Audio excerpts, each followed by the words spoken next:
الحمد لله وكفى وسلام على عباده الذين اصطفى أما بعد فأعوذ بالله من الشيطان الرجيم بسم الله الرحمن الرحيم شهر رمضان الذي أنزل فيه القرآن هدى للناس وبينات من الهدى والفرقان وقال نبينا وإمامنا وقدوتنا صلى الله عليه وسلم من لم يدع قول الزور والعمل به والجهل فلا حاجة لصومه لله أو كما قال عليه الصلاة والسلام وقال تعالى في شان حبيبه ومحبوبه ومعشوقه إن الله وملائكته يصلون على النبي يا أيها الذين آمنوا صلوا عليه وسلموا تسليما اللهم صل على محمد وعلى آل محمد كما صليت على إبراهيم وعلى آل إبراهيم إنك حميد مجيد اللهم بارك على محمد وعلى آل محمد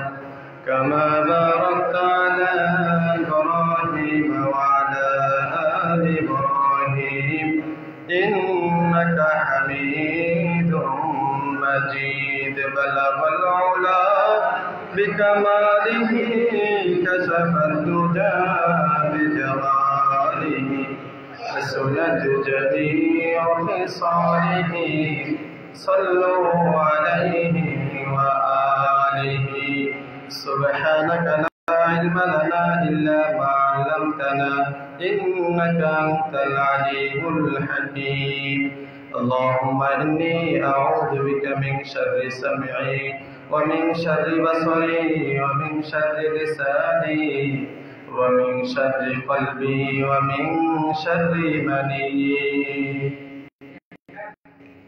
محترم হাজিরিন শ্রদ্ধেয় মুরব্বিয়ানে কিরাম মুসল্লিয়ানে ইজম দিন প্রিয় ইসলাম প্রিয় কোরআন প্রিয় নবী প্রিয় ভাইয়েরা মহান রব্বুল আলামিনের দরবারে লক্ষ কোটি শুকরিয়া যিনি অত্যন্ত আদর করে মায়া করে যাচাই করে বাছাই করে মাহে রমজানের প্রথম জুমাতে আমাদেরকে মসজিদে আগে আগে আসার তৌফিক দান করেছেন সেজন্য শুকরিয়া তান সকলেই পড়ি আলহামদুলিল্লাহ লক্ষ কোটি দরুদ ও সালাম বিশ্ব মানবতার মুক্তির দূত আকায়ে নামদারে তাজদারে মদিনা সরকারে দু আলম সরওয়ারে কায়নাত রহমাতুল লিল আলামিন কুদওয়াতুল লিল মুমিনিন ইমামুল মুরসালিন খাতামুন নবিয়্যিন হযরত মুহাম্মদ মুস্তাফা সাল্লাল্লাহু আলাইহি ওয়াসাল্লামের উপর মুহতারাম হাজিরিন বছরের সর্বশ্রেষ্ঠ মাস ইবাদতের ভরা বসন্তকাল মাহে রমজান মাহে রমজানের প্রথম জুমা একই তো মাহে রমজান সর্বশ্রেষ্ঠ মাস আবার জুমার দিন সেই হিসাবে বরকতময় একটি দিন আজকে এবং প্রথম জুমা আজকের জুমাতে আমরা আলোচনা করব মাহে রমজানের করণীয় এবং বর্জনীয় সম্পর্কে রমজান যখন শুরু হয়ে যায় রব্বুল আলামিনের পক্ষ থেকে একজন ঘোষক ফেরেশতা ঘোষণা করতে থাকে তিরমিজি শরীফের হাদিস 682 নম্বর হাদিস قال رسول الله صلى الله عليه وسلم إذا جاء رمضان ينادي مناد ইয়া বাগিয়াল খাইর আকবিল ওয়া ইয়া বাগিয়াশ শারর আকসির। নবীজি সাল্লাল্লাহু আলাইহি ওয়াসাল্লাম বলেন, যখন রমজান মাস শুরু হয়ে যায়, আল্লাহর পক্ষ থেকে একজন ঘোষণাকারী ফেরেশতা ঘোষণা করতে থাকেন, ইয়া বাগিয়াল খাইর আকবিল ওয়া ইয়া বাগিয়াশ শারর আকসির। হে কল্যাণকামী ব্যক্তি, যারা কল্যাণ প্রত্যাশী, কল্যাণ চাও, জীবনের মঙ্গল চাও, ভবিষ্যতের উজ্জ্বল কামনা করো যারা, আকবিল অগ্রসর হও, ভালো কাজের দিকে অগ্রসর হও, কল্যাণের কাজের দিকে অগ্রসর হও। ইচ্ছে মতো এবার ভালো কাজ করতে থাকো, তোমার জন্য সুবর্ণ সুযোগ এসে গেছে। সুবহানাল্লাহ। ওয়া ইয়া বাগিয়াশ শাররি আকসির। হে অকল্যাণ প্রত্যাশী, যে জীবনের মায়া ছেড়ে দিয়েছো, খারাপ কাজে লিপ্ত, আখিরাত নিয়ে যার কোনো ফিকির নাই, ভবিষ্যতে যার কোনো কল্যাণের আশা নাই, খারাপ কাজে যারা লিপ্ত আছো, আকসির, এবার তুমি থামো, তোমার থামার সময় হয়েছে। মন্দ কাজ ছেড়ে দাও। মন্দ কাজ ছেড়ে দেওয়ার জন্য সুবর্ণ সময় হবে এই রমজান মাস। ফেরেশতারা আল্লাহর পক্ষ থেকে ঘোষণা করতে থাকে, ভালো কাজের প্রত্যাশী যারা, কল্যাণ যারা চাও তারা এগিয়ে যাও, আর যারা খারাপ চাও, অকল্যাণ কাজে নিয়োজিত ছিলা, এবার তুমি থামো, তোমার থামার সময় হয়েছে। আল্লাহ তাআলা কত মায়ার সাথে, দরদের সাথে ফেরেশতাদেরকে পাঠায়া উম্মত বান্দাদেরকে বিরত রাখতে চাইতেছেন। কিন্তু কপাল পোড়া বদনসিব বান্দা যারা হবে, মাহে রমজান পাওয়ার পরেও তারা খারাপ কাজ ছাড়তে পারবে না। সহজ ছিল তো খারাপ কাজ ছাড়া, কিন্তু এরপরও ছাড়তে পারবে না। কারণ গত জুমাতে বলেছিলাম, নবীজি সাল্লাল্লাহু আলাইহি ওয়াসাল্লাম বলেছেন, এই রমজান মাস ঈমানদারদের জন্য সর্বশ্রেষ্ঠ মাস। রমজান মাসে ঈমানদাররা তাদের সারা বছরের কুওয়াত হাসিল করবে, শক্তি জমা করবে, সারা বছর যেন ইবাদত বন্দেগী ভালোভাবে করতে পারে, সেই শক্তি তারা রমজানেই অর্জন করে নেবে। পক্ষান্তরে এই রমজান মাসে আবার মুনাফিকদের জন্য অকল্যাণের মাস, ক্ষতির মাস। কারণ তারা রমজান মাস আসার পরেও গুনাহ ছাড়তে পারে না, যার কারণে এই মাসটা তাদের জন্য কল্যাণময় হওয়ার চাইতে ক্ষতির কারণ হয়ে গিয়েছে। তাহলে বুঝতে হবে, কপাল যদি পুরা না হয়, নসিব যদি খারাপ না হয়, তাহলে এই মাসে গুনাহ থেকে বিরত থাকবো। আর যদি মনে করি যে না, কপাল তো পড়ছে, পড়ক, আরো পড়ক, সমস্যা নাই, তাহলে ঠিক আছে, যে কাজে লিপ্ত ছিলাম, খারাপ কাজে খারাপ কাজ করতে থাকি। নবীজি সাল্লাল্লাহু আলাইহি ওয়াসাল্লামের হাদিস, সহিহ বুখারী 6507, 6057 নম্বর হাদিস। قال رسول الله صلى الله عليه وسلم من لم يدع قول الزور والعمل به والجهل فليس لله حاجة أن يدع طعامه وشرابه।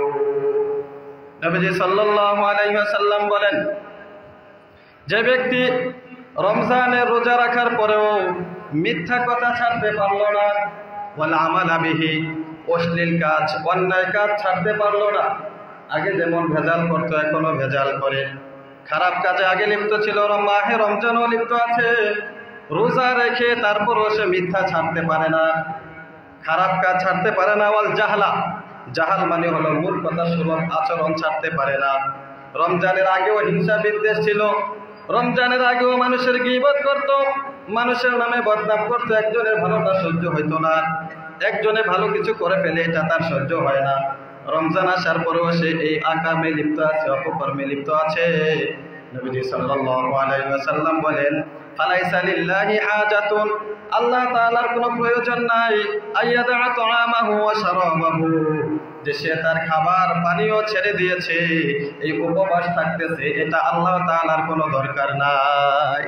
আল্লাহ তাআলা তার এই রোজা চান না, যে রোজাদার রোজা রাখার পরেও মিথ্যা ছাড়ে না, রোজা রাখার পরেও অশ্লীল কাজ ছাড়ে না, গীবত ছাড়ে না, খারাপ কাজ ছাড়ে না। নবীজি বলেন, এই রোজাদারের রোজা আল্লাহ তাআলার কোনো প্রয়োজন নাই। তাহলে কি বুঝলাম? শুধুমাত্র উপবাস থাকলে এটার নামে রোজা? শুধু উপবাস থাকার নামে রোজা না, বরং সমস্ত অশ্লীল কাজ থেকেও বিরত থাকতে হবে, এটার নাম হলো রোজা। গালিগালাজ করা যাবে না, গীবত করা যাবে না, মিথ্যা কথা বলা যাবে না। এজন্য সবচেয়ে উত্তম পন্থা হলো চুপ থাকা, যথাসম্ভব চুপ থাকা, মানুষের সাথে মেলামেশা কম করা, কথাবার্তা কম বলা। বেশি কথা বলতে যাবেন, দেখবেন 10টা সত্য কথা বললেও 2টা মিথ্যা কথা বেরিয়ে গেছে, 100টা সত্য কথা বললেও 1টা মিথ্যা কথা বেরিয়ে গেছে। এজন্য কথা একটু কম বলার চেষ্টা করা, এতে ফায়দা বেশি, রমজানের রোজা মজবুত হয়। তাহলে শুধুমাত্র উপবাস থাকার নামই রোজা না, বরং সমস্ত গুনাহ থেকে বিরত থাকার নাম হলো রোজা। কেউ যদি কাউকে গালি দেয়, মনে করবেন কেউ গায়ে পরে আয়সা ঝগড়া করে, এরকম আছে কিন্তু অনেক মানুষ। কিছু বলতে চাইবেন না, খালি কোসাইব, কোসা দিলে কিছু বাড়িব, মানে চেতানের লেগে এরকম কিছু লোক আছে দুনিয়াতে। তো এরা খালি মানুষকে চেতাইবো বা কোসাইবো। আপনার একটা কথা বলবো, তার উদ্দেশ্য হলো আপনি কিছু পাল্টান্তরে কিছু বলবেন, আবার সে বলবে, বা সেইভাবে একটা ঝগড়া লাগাই দিব। তো এরকম যদি কেউ করে, নবীজি সাল্লাল্লাহু আলাইহি সাল্লামের নির্দেশ, বুখারী শরীফের হাদিস 1904, ক্বালা রাসূলুল্লাহ সাল্লাল্লাহু আলাইহি ওয়াসাল্লাম, লাইসা সিয়ামু মিনাল আকলি ওয়াশ শুরবি, ইন্নামা সিয়ামু মিনাল লাগবি ওয়ার রাফাতি, ফাইন সাবাকা আহাদুন আও জাহালাকা আলাইকা ফাকুল ইন্নী সাইমুন ইন্নী সাইমুন। নবীজি সাল্লাল্লাহু আলাইহি ওয়াসাল্লাম বলেন, শুধুমাত্র খাবার থেকে বিরত থাকার নাম রোজা না, শুধুমাত্র পানীয় থেকে বিরত থাকার নাম রোজা না, বরং রোজা হলো আল্লাহ মিনাল্লাহ ওয়ার রাফাতি, অহেতুক কাজ এবং অশ্লীল কাজ থেকে বিরত থাকা, গালিগালাজ থেকে বিরত থাকা।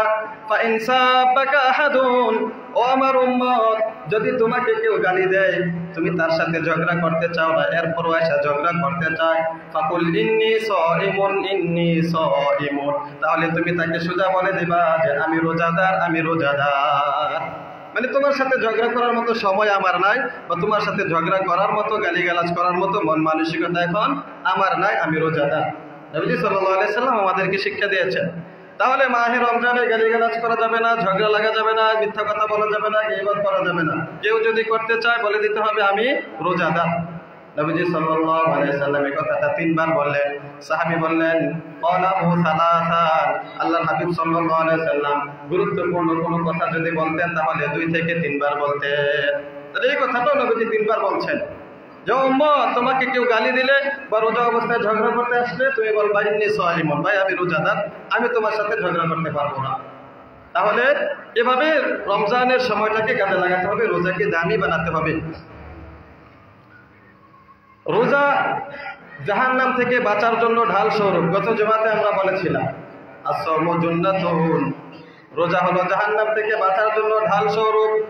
যেমনভাবে তোমরা ঢাল ব্যবহার করে থাকো যুদ্ধের সময়, লড়াইয়ের সময় শত্রুর আক্রমণ থেকে বাঁচার জন্য, ঠিক তদ্রূপ রোজা এটাও তোমার জাহান্নামের আযাব থেকে বাঁচার জন্য ঢাল হিসাবে ব্যবহার হবে। কিন্তু শুধুমাত্র রোজা রাখলাম, এর দ্বারাই ঢালটা ঠিক থাকবে না। কখনো কখনো এই ঢালটা ভেঙে যায়, ছিদ্র হয়ে যায়, নষ্ট হয়ে যায়। এজন্য নবীজি সাল্লাল্লাহু আলাইহি ওয়াসাল্লাম বলে দিয়েছেন, ও আমার উম্মতরা শোনো, তোমাদের রোজাটা ঢাল হিসাবে থাকবে কতক্ষণ? যতক্ষণ পর্যন্ত তুমি মিথ্যা এবং গীবত কথা থেকে বেঁচে থাকতে পারবা। মিথ্যার গীবতে লিপ্ত হলে এ রোজা আর ঢাল হিসাবে থাকে না। সহিহ ইবনে খুজাইমা কিতাবের নাম, হাদিস নাম্বার 1892। ক্বালা রাসূলুল্লাহ সাল্লাল্লাহু আলাইহি ওয়াসাল্লাম, আস-সাওমু জুন্নাতুন মা লাম ইয়াখরিক, আস-সাওমু জুন্নাতুন মা লাম ইয়াখরিক। নবীজি সাল্লাল্লাহু আলাইহি ওয়াসাল্লাম বলেন, রোজা হলো জাহান্নাম থেকে বাঁচার জন্য ঢাল স্বরূপ, ঢাল হিসাবে ব্যবহার হবে যতক্ষণ পর্যন্ত এই ঢালটাকে তোমরা ছিদ্র না করবা। ঢাল যদি ছিদ্র হয়ে যায়, পাতা হয়ে যায়, ভাঙ্গা হয়ে যায়, তাহলে এটা দিয়ে কি আর বাঁচা যাবে শত্রুর আক্রমণ থেকে? সাধারণ একটা কারণে এটা ভেঙে দেবো, তখন এটা দিয়ে শত্রুর আক্রমণ থেকে বাঁচা যাবে না। সাহাবায়ে কেরাম প্রশ্ন করলেন, ইয়া রাসূলুল্লাহ, কিভাবে ঢালটা ছিদ্র হয়ে যাবে? ক্বালা রাসূলুল্লাহ সাল্লাল্লাহু আলাইহি ওয়াসাল্লাম, বিকাযিবিন ওয়া গীবাতিন। নবীজি সাল্লাল্লাহু আলাইহি ওয়াসাল্লাম বললেন, বিকাযিবিন আও গীবাতিন, মিথ্যা এবং গীবত বলার দ্বারা রোজার ঢাল এটা নষ্ট হয়ে যায়, ছিদ্র হয়ে যায়। অতএব রোজা অবস্থায় কেউ যদি মিথ্যা কথা বলে, গীবত করে, অন্যের সমালোচনা করে, আরেকজনের দোষ চর্চা করে, তাহলে তার রোজার ঢাল হিসাবে থাকে না, এটা ছিদ্র হয়ে যায়। বোতলে পানি রাখছেন, মনে করেন একটা বোতল, তো বোতলটা যদি ছিদ্র করেন, পানি থাকবে আর ভিতরে করে দেবো। রোজা এটাও এরকম হেফাজত করে রাখবে আপনাকে জাহান্নাম থেকে। কিন্তু রোজাটা যদি মিথ্যা গীবত করার কারণে ছিদ্র হয়ে যায়, তাহলে এই রোজা দিয়ে জাহান্নাম থেকে বাঁচা যাবে না। তাহলে আমরা এই বিষয়গুলো জানলাম যে বর্জনীয়, রোজা অবস্থায় এই কাজগুলো করা যাবে না। সমস্ত অশ্লীল কাজ ছেড়ে দিতে হবে, পাপাচার থেকে বিরত থাকতে হবে। এবার আমরা কিছু আলোচনা করব রোজা অবস্থায় করণীয় যে কাজগুলো আমরা বেশি বেশি করে করব রোজা অবস্থায়। এক নম্বর হলো, রোজা অবস্থায় আমরা তো রোজা রাখতেছি, আলহামদুলিল্লাহ, শেষ পর্যন্ত এই রোজাগুলো রাখতে হবে। আল্লাহ আমাদেরকে তৌফিক দান করুন, আমিন। তাহলে রোজা তো রাখবো, সবচেয়ে বড় আমল রোজার মাসে এটাই। তারপরে রোজা রেখে যে আমলগুলো করে থাকি, সাহারি, ইফতারি, সেগুলোর কথা আমরা গত জমাতে বলেছি। পাশাপাশি আমরা যে আমলগুলো করব সেটা হলো রোজা অবস্থায় বেশি বেশি করে দোয়া করব, বিশেষ করে সাহারির সময় এবং ইফতারের সময়। হাদিসের মধ্যে আছে সাহারির সময় আল্লাহ তাআলা বান্দার দোয়া কবুল করতে থাকেন, সুবহানাল্লাহ। বিশেষ করে রমজান মাসে ইফতারির সময় আল্লাহ তাআলা বান্দার দোয়া কবুল করতে থাকেন, সুবহানাল্লাহ। তিন ব্যক্তির দোয়াকে আল্লাহ তাআলা ফিরিয়ে দেন না। হাদিসের মধ্যে আছে নবীজি সাল্লাল্লাহু আলাইহি সাল্লামের হাদিস, তিরমিজি শরীফ 3598। قال رسول الله صلى الله عليه وسلم ثلاثة لا يرد دعواهم। তিন শ্রেণীর লোক এমন আছে যাদের দোয়াকে ফিরিয়ে দেওয়া হয় না। এক নম্বর হলো আল ইমামুল আদিল, ন্যায়পরায়ণ শাসক। যে শাসক সমাজে শাসন করে, এলাকায় শাসন করে, দেশের মধ্যে বিচার আচার করে, এই শাসক যদি ন্যায়পরায়ণ হয়ে থাকে, ন্যায়পরায়ণতার সাথে যে সে যদি শাসন করে থাকে, তাহলে সে দোয়া করা মাত্র আল্লাহ তাআলা তার দোয়া কবুল করে ফেলেন, সুবহানাল্লাহ, তার দোয়া ফিরান না। দ্বিতীয় নম্বরে হলো as-সাইমু হাত্তা ইফতিরু, রোজাদার ব্যক্তি যতক্ষণ পর্যন্ত সে রোজা থাকবে, ইফতার করার আগ পর্যন্ত তার দোয়া আল্লাহ তাআলা কবুল করতে থাকেন, সুবহানাল্লাহ। তিনজনের দোয়া ফেরত দেওয়া হয় না। এক নম্বর হলো ইমামুল আদিল, ন্যায়পরায়ণ শাসক। দুই নম্বর হলো as-সাইমু হাত্তা ইফতির, রোজাদার ব্যক্তি ইফতার করা পর্যন্ত তার দোয়া আল্লাহ তাআলা কবুল করতে থাকেন। তিন নম্বর হলো দাওয়াতুল মাজলুম, মাজলুম ব্যক্তির দোয়া। নির্যাতিত ব্যক্তি, অত্যাচারিত ব্যক্তি, অনেক অত্যাচারের শিকার হয়েছে, জুলুমের শিকার ব্যক্তি, অনেক কটুবাক্য শুনেছে, মানুষের কাছ থেকে খারাপ ব্যবহার পেয়েছে, বিভিন্ন সময় সে অনেক জুলুমের শিকার হয়েছে, অন্যায় করে নাই, তারপরও তার উপর অন্যায় চাপিয়ে দেওয়া হয়েছে, শাস্তি যতটুকু পাওয়ার দরকার ছিল আর চাইতে আরো বেশি দেওয়া হয়েছে। এরকম মাজলুম ব্যক্তি যদি দোয়া করে, তাহলে আল্লাহ তাআলা তার দোয়া ফিরিয়ে দেন না।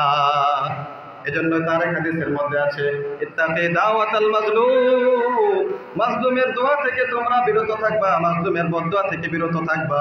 মাজলুম যদি বদদোয়া করে, তাহলে সেই বদদোয়া কবুল হয়ে যায়। তাহলে তিন শ্রেণীর লোক এমন আছে যাদের দোয়াকে আল্লাহ তাআলা ফেরত দেন না। এক নম্বর হলো ইমামুল আদিল, ন্যায়পরায়ণ শাসক। দুই নম্বর হলো as-সাইমু হাত্তা ইফতির, রোজাদার ব্যক্তি ইফতারের আগ পর্যন্ত তার দোয়া আল্লাহ তাআলা ফেরত দেন না। ইফতারের পরেও ফেরত দিবেন না, কারণ রাতের বেলা দোয়া কবুল হয় এবং রমজানের রাতে আল্লাহ তাআলা বহু বান্দাকে ক্ষমা করতে থাকেন, সহিহ হাদিস দ্বারা প্রমাণিত। অর্থাৎ রোজাদার ব্যক্তির দোয়া দিনেও কবুল হয়, রাতেও কবুল হয়, সুবহানাল্লাহ। এই তিনজন ব্যক্তি যদি দোয়া করে, নবীজি সাল্লাল্লাহু আলাইহি ওয়াসাল্লাম বলেন ইয়ারফাউহাল্লাহু ফাওকাল গামাম, আল্লাহ তাআলা এই দোয়াটাকে মেঘমালার উপরে নিয়ে নেন। মেঘমালার উপরে যখন দোয়াটা চলে যায়, তখন আল্লাহ তাআলা ইয়াফতাহু লাহা আবওয়াবাস সামা, আসমানের সমস্ত দরওয়াজা খুলে দেন, আসমানের দরজা সমূহ খুলে দেন, যেন এই দোয়াটা সরাসরি আল্লাহ তাআলার কাছে পৌঁছে যায়। এরপরে আল্লাহ তাআলা বলতে থাকেন ওয়ায়াকুলুর রাব্বু, রব্বুল আলামিন তখন বলতে থাকেন ওয়া ইজ্জতি, আমার ইজ্জতের কসম, আমার ইজ্জতের কসম, আমার জালালাতের কসম, আমার সম্মানের কসম, আমার মর্যাদার কসম, লা আনসুরান্নাকি, অবশ্যই অবশ্যই আমি তোমাকে সাহায্য করব, ওয়ালাউ বাদাহি, যদিও কিছুটা বিলম্বে হয়ে থাকে। তাহলে তিন শ্রেণীর লোক যদি দোয়া করে, নবীজি সাল্লাল্লাহু আলাইহি সাল্লাম বলেন যে আল্লাহ তাআলা এই দোয়াকে সম্বোধন করে বলেন, ও দোয়া, তুমি যে এসেছো আমার কাছে, আমি অবশ্যই তোমাকে কবুল করব, সাহায্য করব, ওয়ালাউ বাদাহিন, যদিও কিছুটা বিলম্ব হয়ে থাকে। দেখা যাবে যে কই জুলুম তো করছে, একজনকে তো থাপ্পড় দিলাম, সে তো বদদোয়া করলো, কিছু তো পাইলাম না, হয় না এরকম? একজনের সম্পদ তো মেরে খাইলাম, আর একজনের বাকি দোকান থেকে বাকি নিয়ে তারপরে টাকা তো দিলাম না, একজনের সম্পদ এভাবে আত্মসাৎ করলাম, কই আমার তো কোনো করতে হইতেছে না। আল্লাহর হাবিব সাল্লাল্লাহু আলাইহি সাল্লাম বলেন ওয়ালাউ বা'দা হিন, ক্ষতি অবশ্যই হবে, মাজলুমের দোয়া অবশ্যই কবুল হবে, যদিও কিছুটা বিলম্ব হয়। দুনিয়াতে না হলেও অবশ্যই আখিরাতে সেই ক্ষতির সম্মুখীন হবে। তাহলে এই হাদিস থেকে আমাদের আজকের আলোচ্য বিষয় যেটা, রমজানের রোজাদারের দোয়া কবুল হয়। এজন্য রমজানের আমল বিশেষভাবে দোয়া করা, রোজার মাসে রোজা রেখে বেশি বেশি দোয়া করা, সারাটা দিন দোয়া করা, বিশেষ করে ইফতারের আগ মুহূর্তে দোয়া করা। ইফতারের আগ মুহূর্তে আল্লাহ তাআলা বহু জাহান্নামীকে জাহান্নাম থেকে মুক্তি দিয়ে দেন, সুবহানাল্লাহ। তাহলে রমজানের এই বিশেষ আমলটা আমরা করবো তো ইনশাআল্লাহ। দ্বিতীয় নম্বরে যে আমলটা করব আমরা হলো এই রমজানে ইফতার করাবো, যথাসম্ভব মানুষকে ইফতার করানোর চেষ্টা করব। ইফতার করাইতে গেলে অনেক টাকা লাগবে, বিরিয়ানি পোলাও কুরমা করে খাওয়াইতে হবে, এরকমটা না, বরং যার যেমন সামর্থ্য আছে, যেভাবে সম্ভব, যেভাবে পারি, কমসে কম একজনকে হলেও এই রমজানে ইফতার করাবো তো ইনশাআল্লাহ। তিরমিজি শরীফের হাদিস 860, ক্বালা রাসূলুল্লাহি সাল্লাল্লাহু আলাইহি ওয়াসাল্লাম মান ফাত্তারা সাইমান কানা লাহু মিসলু আজরিহি গায়রা আন্নাহু লা ইয়ানকুস মিন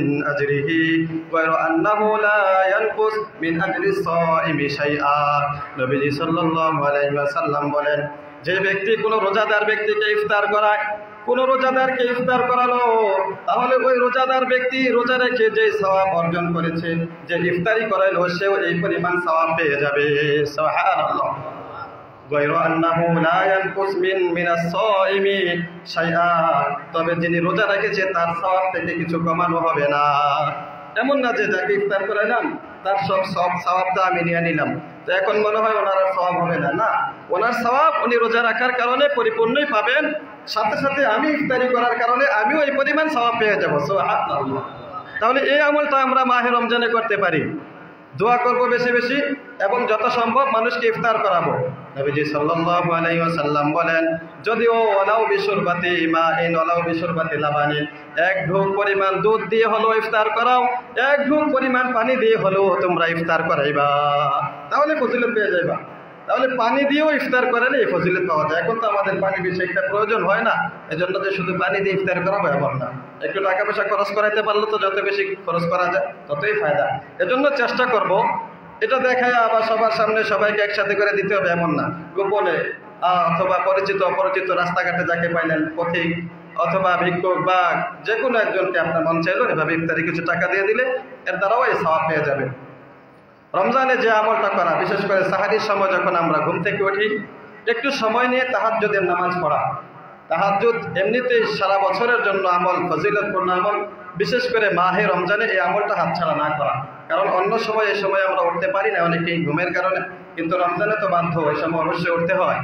এই জন্য এই তাহাজ্জুদের আমলটা করা, কারণ তাহাজ্জুদ নামাজ ফরজ নামাজের পরে সর্বশ্রেষ্ঠ নামাজ। ক্বালা রাসূলুল্লাহি সাল্লাল্লাহু আলাইহি ওয়াসাল্লাম আফযালুস সালাতি বাদা সালাতিল মাকতুবা আস-সালাতু ফি জাওফিল লাইল। ফরজ নামাজের পরে সর্বশ্রেষ্ঠ নামাজ হলো আল্লাহ তাআলার দরবারে দাঁড়িয়ে দাঁড়িয়ে রাতের বেলা যে তাহাজ্জুদ নামাজ পড়া হয়। তাহলে এই আমলটা করা, তাহাজ্জুদের নামাজ পড়া, সাহারিতে উঠলে একটু সময়, সাহারির আগে অথবা পরে সময় নিয়ে 2 রাকাত করে তাহাজ্জুদের নামাজ পড়া, পারলে 4 রাকাত, তাও 6, 8 রাকাত তাহাজ্জুদ পড়া। নবীজি সাল্লাল্লাহু আলাইহি ওয়াসাল্লাম নিয়মিত 8 রাকাত তাহাজ্জুদ পড়তেন, এজন্য 8 রাকাতের কমও হতে পারে। এই সময়টা আমরা তাহাজ্জুদ নামাজ পড়বো ইনশাআল্লাহ। রমজানের আরো একটি বিশেষ আমল যেটা, সেটা হলো কুরআনুল কারীমের তেলাওয়াত করা। কুরআনুল কারীমের তেলাওয়াত করা, কারণ এই মাহে রমজানে আল্লাহ তাআলা কুরআন নাযিল করেছেন, যেটা আমরা আগের জমাতে বলেছিলাম, শাহরু রমাদানাল্লাযী উনজিলা ফীহিল কুরআন হুদাল লিন-নাসি ওয়া বায়িনাতিন মিনাল হুদা ওয়াল ফুরকান। আল্লাহ রাব্বুল আলামিন বলেন, রমজান মাস হলো এমন মাস যে মাসে কোরআনকে নাযিল করা হয়েছে, এই মাসটা হলো কোরআন নাযিলের মাস। তাহলে এই মাসে বেশি বেশি করে কুরআনুল কারীমের তেলাওয়াত করা। যারা ইতিমধ্যে আলহামদুলিল্লাহ তেলাওয়াত শুরু করে দিয়েছি, অনেক মা বোনেরা খতম দিতেছে আলহামদুলিল্লাহ, এবং অনেক ভাইরাই তেলাওয়াত করতেছেন, দেখতেছি মসজিদে বিভিন্ন জায়গায় তেলাওয়াত করেন। তো এই তেলাওয়াতটা নিয়মিত চালু রাখা, যারা তেলাওয়াত করতে পারি কমসে কম মাহে রমজানে একটা কোরআনের খতম দেওয়া, কোরআনের কমসে কম একটা খতম হলেও দেওয়া। আর যারা কোরআনুল কারীমের তেলাওয়াত করতে পারি না, শেখার চেষ্টা করা, অথবা কোরআন যারা পড়ে তাদের কাছে বসে বসে কোরআন তেলাওয়াত শোনা। তারাবির নামাজে কোরআন তেলাওয়াত শোনা হয়, এছাড়াও অন্য সময় যখন সুযোগ হয় কোরআনুল কারীমের তেলাওয়াত শোনা। তাহলে এটা একটা বিশেষ আমল, রমজান মাসে কোরআনুল কারীমের তেলাওয়াত করা। আরেকটা আমল যেটা রমজান মাসে আমরা করতে পারি, আল্লাহ হাবিব সাল্লাল্লাহু আলাইহি সাল্লাম বেশি করেছেন, সেটা হলো রমজানে রোজা রেখে বেশি বেশি করে কালিমায়ে তয়্যিবা পড়া, লা ইলাহা ইল্লাল্লাহ, লা ইলাহা ইল্লাল্লাহ। সময়ে সময়ে এই কালিমাটা বেশি বেশি করে পড়া। আরেকটা হলো ইস্তিগফার পড়া, আস্তাগফিরুল্লাহ, আস্তাগফিরুল্লাহ, আস্তাগফিরুল্লাহ। তাহলে রমজানের আমলগুলো আমরা এতটুকু জানলাম যে বেশি বেশি করে কালিমা তয়্যিবা পড়া, বেশি বেশি করে ইস্তিগফার পড়া, সময় পাইলে ইস্তিগফার পড়া, সময় পাইলেই কালিমা তয়্যিবা পড়া, সময় পাইলেই কোরআনুল কারীমের তেলাওয়াত করা, এভাবে সময়টুকু কাজে লাগানো। এরপরে বিশেষ যে একটা আমল সেটা হলো মাহে রমজানে দান করা, বেশি বেশি করে দান করার চেষ্টা করা। নবীজি সাল্লাল্লাহু আলাইহি ওয়াসাল্লামের হাদিস, ক্বালা রাসূলুল্লাহি সাল্লাল্লাহু আলাইহি ওয়াসাল্লাম ইত্তাকুন নার ওয়ালাউ বিশিক্কি তামরাতিন, জাহান্নামের আগুন থেকে বাঁচো আমার উম্মত, যদিও একটা খেজুরের কিছু অংশ দান করার মাধ্যমে হয়। জাহান্নাম থেকে বাঁচো যদিও খেজুরের অংশ একটা দান করার মাধ্যমে হয়। এই মাহে রমজান আসলে নবীজি সাল্লাল্লাহু আলাইহি ওয়াসাল্লাম সবচাইতে বেশি দান করতেন। নবীজির সাহাবী রাদিয়াল্লাহু তাআলা আনহু বলেন, কানা রাসূলুল্লাহ সাল্লাল্লাহু আলাইহি ওয়াসাল্লাম আজওয়াদান নাস, নবীজি ছিলেন সবচাইতে বড় শ্রেষ্ঠ দানবীর। ওয়া কানা আজওয়াদা মা ইয়াকুলু ফি রমাদান, আর রমজান মাসে নবীজি সবচাইতে বেশি দান করতেন। সুবহানাল্লাহ। হিনা ইয়ালকাহু জিবরিল, জিবরিল যখন রমজানে নবীজির কাছে বেশি বেশি করে আসতো, ওয়া কানা ইয়ালকাহু ফি কুল্লি লাইলাতিন মিন রমাদান, আর জিবরিল প্রতি রমজানে প্রতি রাত্রে নবীজি সাল্লাল্লাহু আলাইহি ওয়াসাল্লামের কাছে আগমন করত। ওয়াদা রাসূল কুরআন, আয়েশা নবীজির সাথে কুরআনুল কারীমের দাওয়ার করত। নবীজি জিবরাইলকে কুরআন শোনাইতেন, জিবরাইলও নবীজিকে কুরআন তেলাওয়াত শোনাইতেন। এজন্য আল্লাহর হাবিব সাল্লাল্লাহু আলাইহি ওয়াসাল্লাম মাহে রমজানে বেশি বেশি করে দান করতেন। জিবরাইল প্রতি রাতে আগমন করতেন, আর মাহে রমজানে নবীজি সাল্লাল্লাহু আলাইহি ওয়াসাল্লাম বেশি বেশি করে দান করতেন। যেহেতু জিবরাইলের আশাটা ঘন ঘন ছিল এবং আমল আসা যাওয়া হতো, তো আল্লাহর হাবিব সাল্লাল্লাহু আলাইহি ওয়াসাল্লাম এই মাহে রমজানে বেশি বেশি করে দান করতেন। শ্রেষ্ঠ দানবীর ছিলেন, রমজান মাসে বেশি বেশি করে দান করতেন। তাহলে এই হাদিস থেকে আমরা জানতে পারলাম নবীজি রমজান মাসে কুরআনুল কারীমের তেলাওয়াত বেশি করতেন এবং বেশি বেশি করে দান করতেন। তাহলে আমরা এই আমলটা করতে পারি, মাহে রমজানে বেশি বেশি করে দান করবো ইনশাআল্লাহ। সামান্য জিনিস দ্বারা হলো জাহান্নাম থেকে বাঁচা, যেটা বললাম ওয়ালাউ বিশিক্কি তামরাতিন। নবীজি বলেছেন দান করার ক্ষেত্রে একটা খেজুর পরিমাণ হলেও দান করো এবং এর দ্বারা জাহান্নাম থেকে বাঁচো, কারণ দানের মাধ্যমে জাহান্নাম থেকে বাঁচা যায়।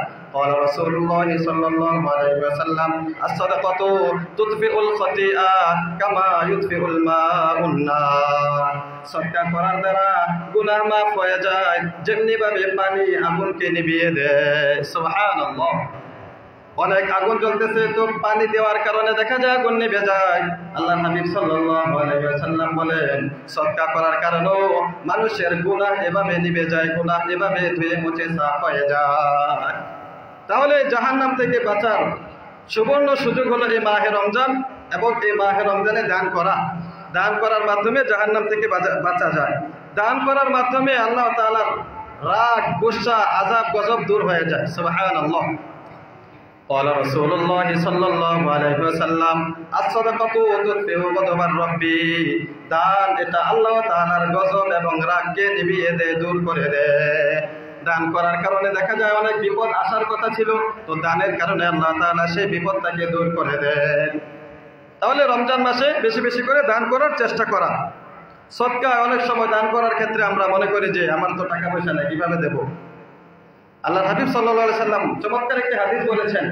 নবীজি সাল্লাল্লাহু আলাইহি ওয়াসাল্লাম বললেন, ও আমার উম্মতেরা শোনো, একজন লোক 1 লক্ষ দিরহাম দান করেছে, আরেকজন 1 দিরহাম দান করেছে। সওয়াবের ক্ষেত্রে দেখা যাবে যিনি 1 দিরহাম দান করেছে তার সওয়াবটা ওই 1 লক্ষ দিরহাম দান করার চাইতে আরো বেশি হয়ে যায়। সুবহানাল্লাহ। জিজ্ঞাসা করা হলো, ইয়া রাসূলুল্লাহ কিভাবে এমনটা হয়? নবীজি সাল্লাল্লাহু আলাইহি ওয়াসাল্লাম বললেন, দেখো যে 1 লক্ষ টাকা 1 লক্ষ দিরহাম দান করেছে, তার অনেক টাকা ছিল, অনেক দিরহাম ছিল, লক্ষ লক্ষ তার দিরহাম ছিল, সেখান থেকে মাত্র 1 লক্ষ টাকা দান করেছে। পক্ষান্তরে যে 1 দিরহাম দান করেছে তার মাত্র 2টি দিরহাম ছিল, তো 2 দিরহাম থেকে সে 1 দিরহাম দিয়ে দিয়েছে, তাহলে সে তার সম্পদের অর্ধেক দিয়ে দিয়েছে। সুবহানাল্লাহ। তাহলে তার কুরবানিটা এখানে বেশি হয়েছে। যার 10 লক্ষ টাকা আছে, 50 লক্ষ টাকা আছে, 1 কোটি টাকা আছে, সে 1 লক্ষ টাকা দান করলো মানে 1 কোটি ভাগের 1 ভাগ দান করলো।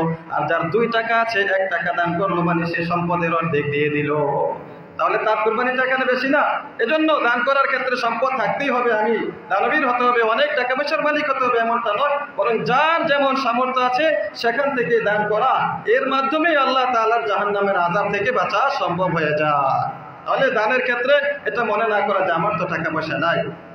দান করলে অনেকে মনে করি সময় এই দান করার কারণে হয়তো আমার সম্পদ কমে যাচ্ছে।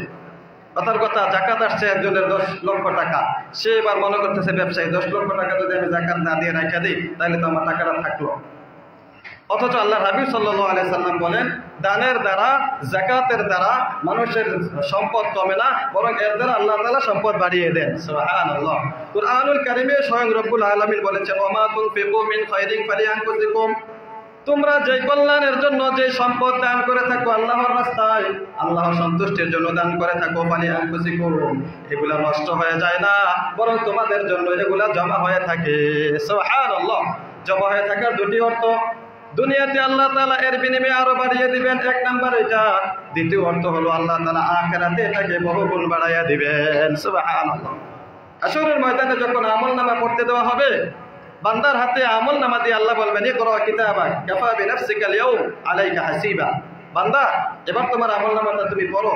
তো আমলনামা পড়ে বান্দা দেখবে যে এখানে বিশাল বড় বড় সওয়াব লেখা আছে, উহুদ পাহাড় পরিমাণ সওয়াব লেখা আছে কিতাবের মধ্যে আছে। বান্দার চোখ দিয়ে পানি পড়ে যাবে, বলবে যে ইয়া রব, এত বড় আমল তো আমি করি নাই, কিভাবে আমার আমলনামায় এত সওয়াব আসলো?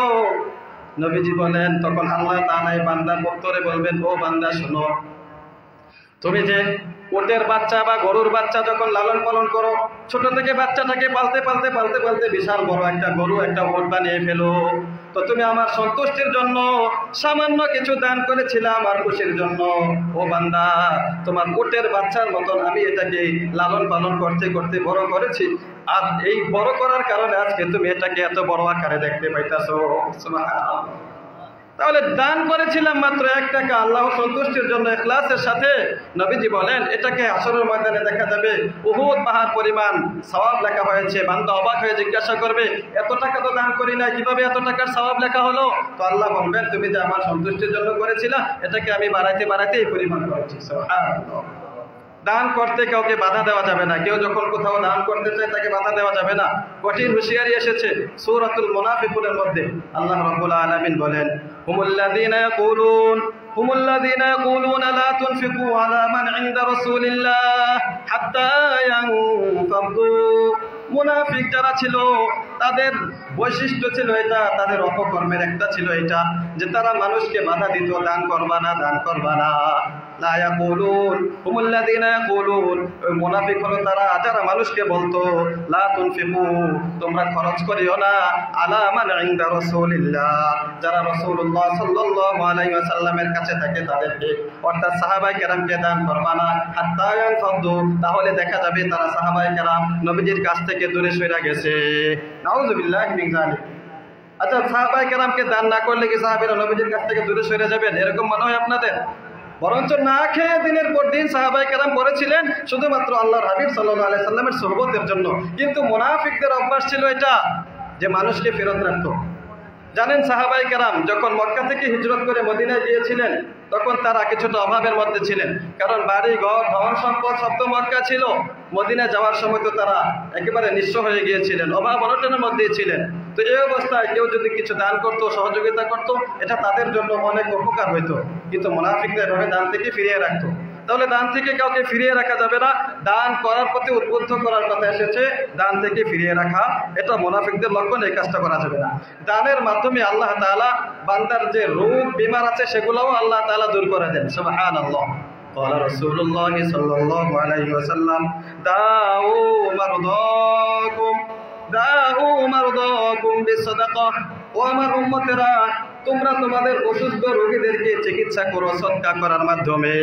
সুবহানাল্লাহ।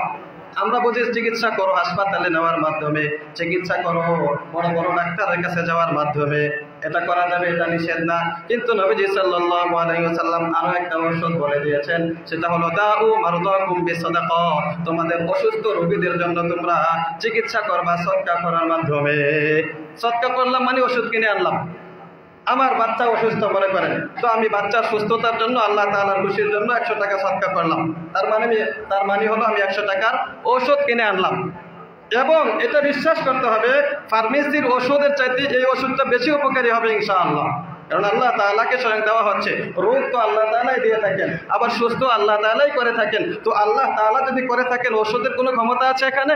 কিন্তু আল্লাহ তাআলা যদি চান ওষুধের মাধ্যমেও করতে পারেন, আল্লাহ তাআলা চাইলে ওষুধ ছাড়াও করতে পারেন। কিন্তু ইখলাসের সাথে দান করলে এটাও একটা ঔষধ হয়ে যায়, রোগ থেকে মুক্তির একটা মাধ্যম হয়ে যায়। যা দান করা হয় তাই থেকে যায়। অনেক সময় দেখা যায় যে আমরা দান করেছি মনে করি আমার শেষ হয়ে গেল, কিন্তু এটা এমন না। আম্মাজান আয়েশা সিদ্দিকা রাদিয়াল্লাহু তাআলা আনহা থেকে হাদিস বর্ণিত। আয়েশা সিদ্দিকা রাদিয়াল্লাহু তাআলা আনহা বলেন, একবার সাহাবায়ে কেরাম একটা উট জবাই করেছেন, ছাগল জবাই করেছেন। ছাগল জবাই করার পরে তারা এটা দান করেছেন। তো আল্লাহ হাবিব সাল্লাল্লাহু আলাইহি সাল্লাম নামাজ পড়ে আসলেন, আসার পরে আমাকে জিজ্ঞাসা করলেন, আয়েশা ছাগলের আর কোন অংশটা বাকি আছে? তো আয়েশা রাদিয়াল্লাহু তাআলা আনহা বললেন, ইয়া রাসূলুল্লাহ, সব তো শেষ হয়ে গিয়েছে, দান করা হয়ে গিয়েছে, শুধুমাত্র কাঁধের অংশটা বাকি আছে। কাঁধের অংশ, ছাগলের কাঁধের যে অংশটা আছে এটা বাকি আছে, বাকি সব দান করা হয়ে গিয়েছে, শেষ হয়ে গিয়েছে। তখন নবীজি সাল্লাল্লাহু আলাইহি ওয়াসাল্লাম বললেন, না না না ও আয়েশা, তোমার কথা ভুল, বরং কাঁধের অংশটাই বাকি আছে এমনটা না, বরং সব যেটা দান করেছো সেটা রয়ে গিয়েছে, আর কাঁধের অংশটা এখনো দেওয়া হয় না, কাঁধের অংশটা শেষ। মানে বাকি যেটা তুমি বলছো শেষ, এটা শেষ না, বরং এটা রয়ে গিয়েছে। যেটা দান করেছো এটাই রয়ে গিয়েছে, আর যেটা দান করে নাই এটা এখনো রয়ে নাই, এটা শেষ। মানে কাদের অংশ মনে করতেছো এটা আছে, বাকিগুলা শেষ না, বরং বাকি যেগুলা দান করা হয়েছে সেগুলা আছে, এগুলা তার আমল নামা জমা হয়ে আছে, সে এগুলো দিয়ে কাজ করতে পারবে, এগুলা তার উপকারে আসবে। আর কাদের অংশটা বাকি আছে এটা এখনো কাজে আসবে না, এটা তার এখনো উপকারে আসতেছে না।